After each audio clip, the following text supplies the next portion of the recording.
Panoorin nyo ito mga idol, ito ang ganti ng isang Pinoy na dinaya dahil dayo, bagsak una mukha ang kanilang 3-division world champion sa isang world title fight. He fights, very experienced man. Gabriel Buthelezi, he's been badly hurt. Lagi niyong sundan, huwag magpapahuli. Pag-usapan ni bakbakan. Minaliit, tinawanan at binastos pa sa mismong pagtawag ng pangalan. SOAR Philippines! Walang naniwala na mananalo ang isang Pinoy, lalo na't nasakutan ng kalaban sa Africa pag ginanap ang laban. Masusukat lamang ang husay ng isang Pinoy pag idayo na ito sa ibang bansa. Hindi lang kalaban ang hinaharap, kasama ang ingay ng crowd, ang mata ng referee, at minsan pati ang desisyon ng hurado. Kaya sa bawat laban, kailangan pabagsakin ang kalaban upang masigurado ang panalo. But make no mistake about it. Oh, down! It's down! It's down! And I think it's out!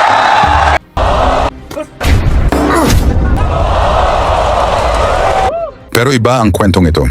Mula Cotabato, isang tahimik pero mapanganib na mandirigma, si Edrin Dapudong, dala ang matibay na record 35 wins at 22 dito ang knockouts. At isang misyon, patunayan ang sarili sa dayuhang lupa. Sa kabilang sulok, ang pambato ng Africa, ang 3-division world champion na si Gideon Buthelezi, isang kampeon, isang alamat sa kanilang bayan. Ito ay isang world championship. Nakataya ang International Boxing Organization Junior Bantamweight title na hawak ni Buthelezi na naganap sa Emperor's Palace Resort and Casino sa South Africa. Unang laban, ramdam agad ang tensyon, sigawan ng crowd, buong arena, kampi sa kanilang kababayan. Pero sa loob ng ring, hindi nagpahuli ang Pinoy. Mas malinaw ang tama, mas kontrolado ang galaw. Oh, and a nice uppercut from Buthelezi. That's what he's gonna do now, Buthelezi. At sa kalagitnaan ng laban, naging malinaw, lamang si Dapudong.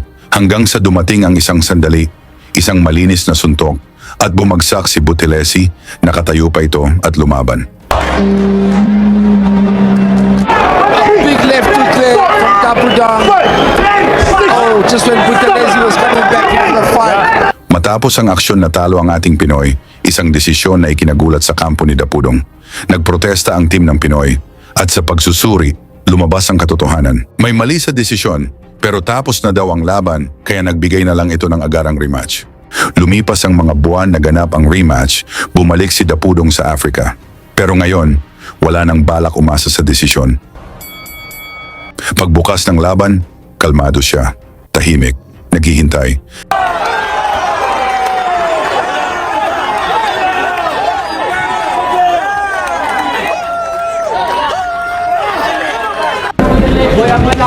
Interesting now because Buthelezi now is bleeding heavily from the nose. Yeah, he's bleeding heavily. He's not happy that some Interesting, Brian, was that what was revealed Tuesday was the fact that between junior bantam two weight divisions up, so there was no reason for him really to. to make the junior bantamweight. And that's because also he's keep referee Richard Berg, Robert Baxter there wants Dapudong for hitting below the belt. That's because also he's keep referee Richard Berg, Robert Baxter there. At nang dumating ang pagkakataon, isang eksaktong suntok, diretso sa target. Bagsak ang champion, nauna ang muso, para bang nag-dive sa swimming pool na walang tubig. Talagang nangisay, walang pag-aalinlangan, walang second chance.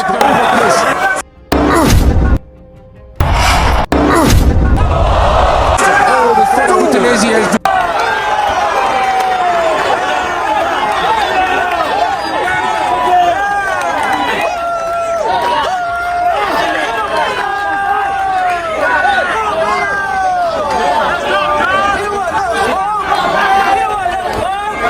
Tahimik ang arena, galit ang mga fans. Sa isang iglap, naging world champion si Dapudong, na iuwi ang EBO title.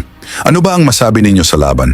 Ikomento lang ang inyong opinyon, kasama ang inyong lugar para malaman natin saan umabot ang suporta ng mga Pinoy kay Edrin Dapudong.